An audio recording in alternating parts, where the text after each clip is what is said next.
What's up, everybody? Welcome back to my channel. You know what to do. Subscribe, like, and comment.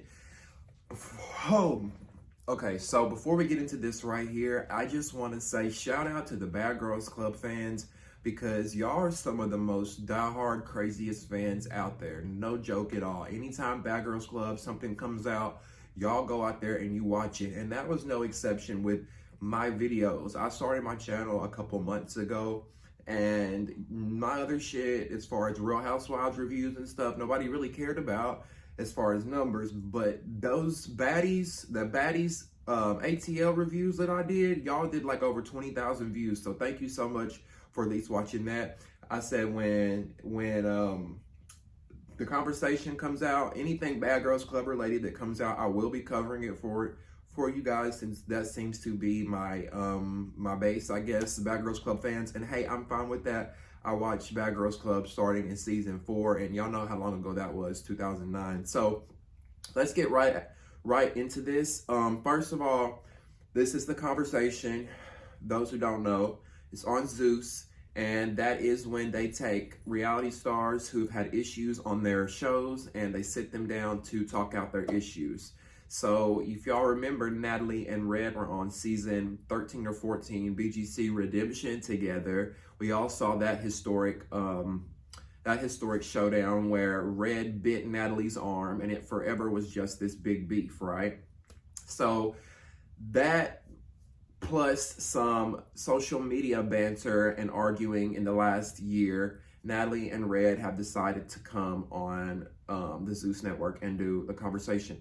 Do I think in real life these two really want to hash out their beef? Absolutely not. It's obvious that both of these women can gain something from this, get a little bit of exposure, some camera time, maybe some sponsorships, and maybe a couple $1,000s. I guess that's what, Natalie's probably getting more than that because I know she's been working with Zeus for a minute now. I know something's going on there with Natalie and Zeus, if you know what I'm saying.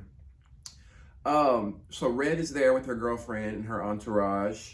They've all got a little entourage. Natalie's there with Jayla from season 15 or 16 with the twins, maybe 13. I don't know, y'all. I don't know all the seasons, just like what girls were on what seasons, because I really stopped watching BGC like after maybe Mexico, I think. Like I watched from like 4 up until it started getting really bad with the editing and the producing, and they were shortening episodes. Y'all know, BGC fans, y'all know towards the end how Bad Girls Club franchise started to just dwindle away. And I just tuned out because there was so much reality TV going on at the time that I didn't really have time for it. But there's always a place in my heart for that show because there's so many girls and so many wild personalities, including these two right here. So Natalie, I noticed, is there with Chef D. On Instagram, he's Chef D Monster. He is known, he dated Saucy Santana. He's a big celebrity chef in Atlanta and whatnot. But I'm like, why is he here? He must be friends with Natalie, I guess. But he's there, he's hyping her up. Jayla's hyping her up. I'm like, are these her real friends or are these her industry friends? Like, I just want to know. No shade, no hate, because Jayla, and I've always wanted to like her, but she seems like a follower. For one, when her season came around, you can tell she wanted to be the Natalie of the season. I'll run this, I'm going to run LA, I'm going to run this house, whatever she said her season. But when she realized that the twins were 2 and that she was not going to be able to overtake them, she followed in behind them. The same way she's following in behind Natalie, because she knows if you can't beat them, you what? You join them. So that's why I can't respect Jayla. It's like, what's your real opinion? What do you really feel about Natalie? Because hear me out on this. Imagine, take Jayla and put her on to BGC Redemption. Imagine putting Jayla on BGC 13 or 14 Redemption when it was Judy, Sarah, Natalie, all of them were on there together. I guarantee you Jayla would have followed Red. She would have followed Camila and all of them and been against Natalie. But now that Natalie's the one that's working with the networks and trying to bring the show, that's just my opinion. Y'all can come for me if you want to. While they're talking in their dressing rooms, they're all getting ready to film. They're talking with their entourages in separate rooms. Natalie says Red is sleeping on an air mattress. She lets people know that she's been sleeping on an air mattress. I really don't see the purpose of them doing the conversation because I feel like, I mean, I see the purpose of them doing it. I get it. The fans want to see it. They're going to watch it. But I feel like it would have been better, it's more satisfying to watch, and more financially rewarding had they put Red on season 1 or 2 of Baddies ATL. Could have had her on season 1, and that would have been a storyline for her and Natalie, because season 1 was dry as fuck. And y'all know how I feel about that if you watched my previous videos. Season 2, you could bring her back and have Natalie back. I don't know how they're going to do it, if they're going to bring back original girls or if they're going to bring back new girls. So I don't know what's going to happen there. If you remember, let's see, we talked about that as far as Red biting Natalie's arm. And it made me wonder, as far as like this beef was so long ago, why they're even entertaining it. But it made me think, because, you know, Bronwyn from the Real Housewives of Orange County, she said in an interview, she admitted that doing reality TV was addictive. The fame was addictive. The notoriety, all that was an addictive thing. And just like drugs and food and sex and all that, you can get addicted to fame. And that's what I really felt like is going on with Natalie. And let me put out a disclaimer here, because I know there are a lot of Natalie fans out there, and I am a Natalie fan. I still am, regardless of the things that I say in my videos. I'm just keeping it real as to what I would be thinking, and then I'm going to spit it out, okay? Because I started watching BGC with Natalie season 4 back in 2009, and to me, she put Bad Girls Club on the map. I loved her. I loved her one-liners. She was entertaining. She was a producer and a casting director's dream. She was a network's dream. She just, I mean, I'm really hyping Natalie up because she was that bitch. She was that girl. And then Oxygen was calling her for every show. Then she went on to do Celebrity Big Brother in the UK. Did shows for Lifetime. Did shows for WeTV. Oxygen. I mean, we could go on and on and on. This girl has done some shit, right? So I'm going to give her that respect. But it's like, when is it enough to, like, you would think after 12 years you want to change your brand up. You're not 24 anymore, fighting on TV at 35 years old. I mean, I'm not judging her for it. I just feel like Natalie could make a lot more money and be more successful if she had the right team around her to help her a little bit. Maybe it's not her team, it may be her. I don't want to place any blame here. But her brand should not be bad girl fighting anymore. And I feel like any PR or manager or whatever would tell her that. I mean, am I wrong here? Y'all sound off in the comments and let me know what y'all think, because I'm curious to what y'all think about that. Natalie's bragging about being overseas on private jets and such. And it's like, Natalie, and this is originally what I loved Natalie for. At the beginning on season 4, she was, I fly on private jets, bitch. You know, I love that about her. But now it's like, well, can we get the true, authentic you as to how you get on the private jets and how you get to Dubai and what you do for all that? Like, I just, seriously, because Sarah was her best friend. Sarah knew where the bodies were buried. And whether you agree with what Sarah did or not, I'm not going to not believe Sarah, because in the history of BGC, and y'all better rewind these tapes, in the history of BGC, you can say a lot about Sarah, but she was not a liar. She was not a liar. I fucks with Sarah, and I fucks with Natalie too. It's all entertainment for me. These people, I don't go to bed at night wondering and can't sleep because of what Natalie and them are doing. No, I'm just doing what I love to do and giving my opinion on it.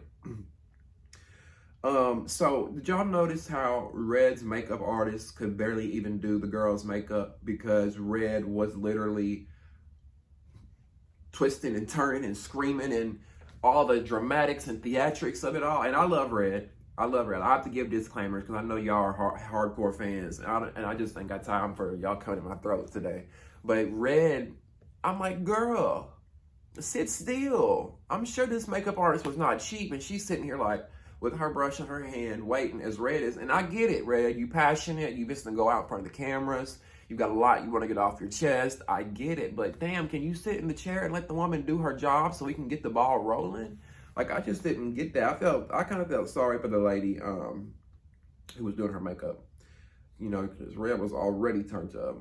Jayla, we talked about this, running behind Natalie. Seems like she was licking her ass. I just want her to have a voice, because she's agreeing and just hyping Natalie up with everything that she says. And I get she's trying to be a friend for Natalie and be there. But like, we never really seen Jayla around before. I get they may be new friends. We don't know. I don't know. It's in these bad girls friend circles. Y'all know how it can be. They be besties one minute and then they talking shit and releasing screenshots the next. So when Natalie's venting, right, and y'all know how she is. She is loud as fuck. Like, she was loud. I'm like, Natalie, this big ass mansion. And that's another thing too. Let me forget that. Natalie's yelling in this big ass mansion that Zeus yet again dropped the ball on. You can tell Zeus went out, just said, find the biggest, cheapest mansion you can find. I mean, the furniture looked like it was from the 1980s. And no shade. I'm just like, could y'all stop worrying about the biggest and baddest of everything and maybe get like a tad bit smaller? Like, they could have got a nice beach house or a nice, like a nice house on the beach that wasn't as large for maybe a little bit cheaper, or I don't know, somebody help me out here. Like, y'all can do something. It doesn't have to be a mansion. I get you want that Hollywood vibe, but shit, rent out somebody's house. All these connections, y'all. Natalie runs LA, right? She gotta have some connections. You could pay, I mean, y'all probably stay 12 hours in film all day. Pay a friend a band, a big chunk. Pay them some bands and come in and film in a friend's beautiful mansion. There you go. I'm like, I just don't get Zeus's production, whatever you want to call it sometime. At one point, Natalie was literally yelling so loud and screaming about the whole situation in Jayla's face. Did anybody else catch this?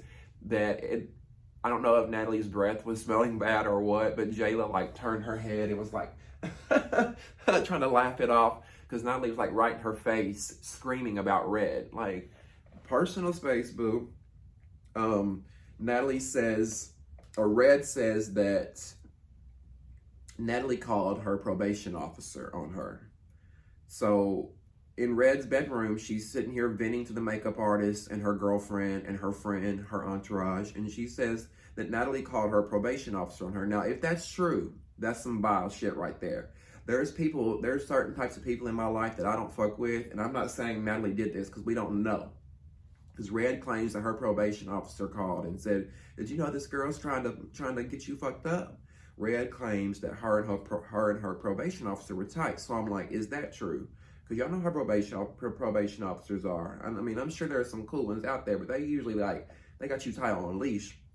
So I'm just curious if that's true or not. If that's true, like I was saying, there's certain types of people in my life I don't fuck with. If you call the law, if you call my probation officer, if you call my doctor, if you call whatever, trying to get me in some shit, like, you grimy, you'll do anything.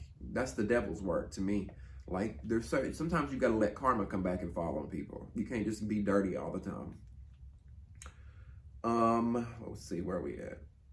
So Natalie, we're switching back to her room. She says that NBC Universal put out a public statement saying that Red was banned from any show and she couldn't be on it.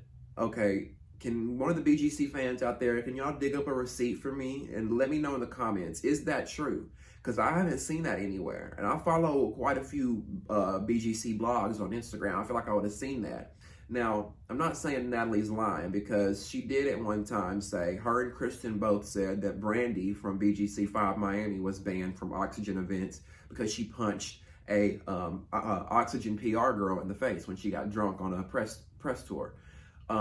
Which Brandy confirmed that to be true. So Natalie wasn't lying about that. So is she telling the truth about Red being banned? I don't know. She may be, because once it got legal, somebody tried to sue somebody here. Remember on the show, I think either Natalie said she was suing Red, or Red said that Natalie tried suing her, but in the contract, they're not allowed to sue one another. So Oxygen called her and said, "Girl, do you know what Natalie's trying to do to you?" Or her probation officer. I think Red said her probation officer and Oxygen called her. I don't know. It's a lot, y'all, going on. I got my notes here, but maybe I missed something. Clarify for me in the comments. But somebody let me know, because I want to know if Red is banned. It is funny that after that show, after BGC Redemption, Red hasn't been on anything else.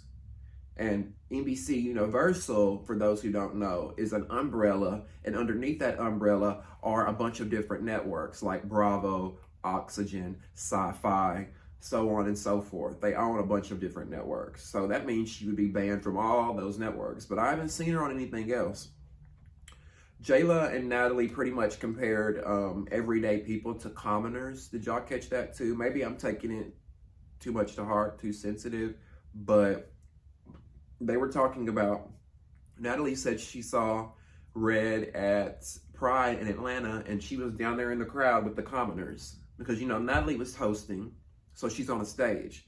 So are the people in the crowd are commoners. So we're like, a commoner is pretty much a peasant? What is that? Let me look that up because I don't want to be speaking out of context here. And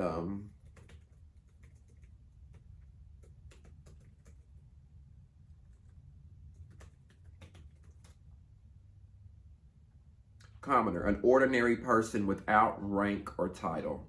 So below you.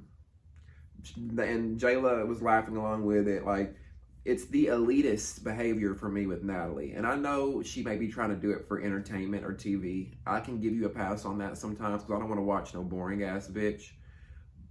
But can we switch it up a little bit? Can we get something new? Because I own this, I'm buying the new 2021 Range Rover, I'm doing that, like, that gets old, Nat. Like, I'm just being real with you. Like, for people like me and your fans who are just everyday people watching you for entertainment, the shit gets old sometimes for me. I don't know. Sometimes I feel like the fame has gone to her head because at the beginning, I love Natalie, still do. And I feel like she was really likable, even though she was a villain. But I just feel like she is grabbing on to being famous so bad. Like, Natalie, girl, you're good. Chill. You're still here. But I'm not gonna lie. Red was funny as fuck. I ain't never been like no crazy fan of Red. On her season, I liked Lauren the best, Low London, but she was funny as fuck. When she was reading them text messages from Natalie, oh, I was laughing. Natalie at one point spit in Jayla's drink, I'm pretty sure. Because I'm telling y'all, she was like this. I'm done with that bitch. Do you hear me? Like, I'm like, somebody needs to give me what Natalie's taking, because she has energy all the time. Like she has energy all the time. So this is one thing I noticed, and I complain about this with Zeus all the time, but we're 25 minutes into the fucking show. The show's nothing but 40 minutes long, part one. So we got 15 minutes left, and we haven't even gotten to the conversation. They're still in their bedrooms, dressing rooms, talking to their entourage. Like, I hate when Zeus does this. They literally will stretch a conversation completely out. And this is what I'm talking about. They pride this show on no producers, no editing. No, this is what you get when you don't have any producers or editing. This hot mess of a show that's just thrown everywhere. They're just, like, if y'all notice, they're literally just screaming at each other about nothing for like the first 10, 15 minutes. There were some entertaining parts, yes. But if I had to rate the conversation, I would probably give it a 6 out of 10. I would probably give it I'd give it a 5 out of 10. Like, that's the thing. They got to do better with producing and editing. That's the problem. They just want to put up a camera and go. But the thing about it is, reality TV is not what it once was 12, 15 years ago. When reality TV first came about, people didn't really know what it was. And they came on camera being their natural, authentic selves. And that's what made it work. That's what was magic about it. Now, a lot of these girls feel like they have a formula and they have to act and they have to perform when they get on camera. So it's just not as authentic and real anymore. And we have to have producers come in and tell the story, help them tell the story. Calm down. You know, there should have been a producer there, which I know there was one here. But the conversation, like I said, if you watch at the beginning, it says no producers, no editing. Like, it's a good thing. That's not a good thing, Zeus. And I'm not shading y'all. I subscribe to your network. I love your content. But I just want y'all to edit your scenes down. Lemmy, the CEO, you catch that? The CEO of Zeus, He worked for major networks. He was a producer, if I'm not mistaken. You should know, Lemmy, like, these scenes should not be those bedroom, dressing room scenes should not have been 25 minutes long. Like, that should have been 5 at most. I mean, I could get if you wanted to give us extended, maybe 10, but like that, if they would do that, God, Zeus would be so great. Actually, I've been hearing, I think he was saying someone wants to buy out Zeus, and I know someone advised against that, but I think it would be smart unless he just bring in a new team of producers, because this is a great network. It just needs some tweaking with some things here, because this whole conversation was just them screaming dumb shit. Like, I watched the whole thing. It wasn't as bad as Baddies ATL, but it just needed some work. It just needed some work. So let me know what you guys think about this video. What did you think about the conversation? Did you enjoy the video? Let me know in the comments. I don't want to feel like I'm over here on an island by myself. I know I'm not the only one who thought this was a hot mess. I mean, I'm going to keep watching. I don't care who's next. As long as it's BGC related, I'm going to keep watching. I know y'all will keep watching too. Who do you want to see next on the conversation? And are you excited for the new season of Baddies ATL? Do y'all want to see Red on Baddies season 2? And they're doing did y'all see where they're doing a Bad Boys LA, or it's going to be a Bad Boys Club type show? I thought about auditioning. Should I audition? What do y'all think? I'm going to send in my casting tape, I think. Anyway, subscribe, comment below. Let me know what you think. Thank you so much for watching, and we'll see you next time on Davian After Dark.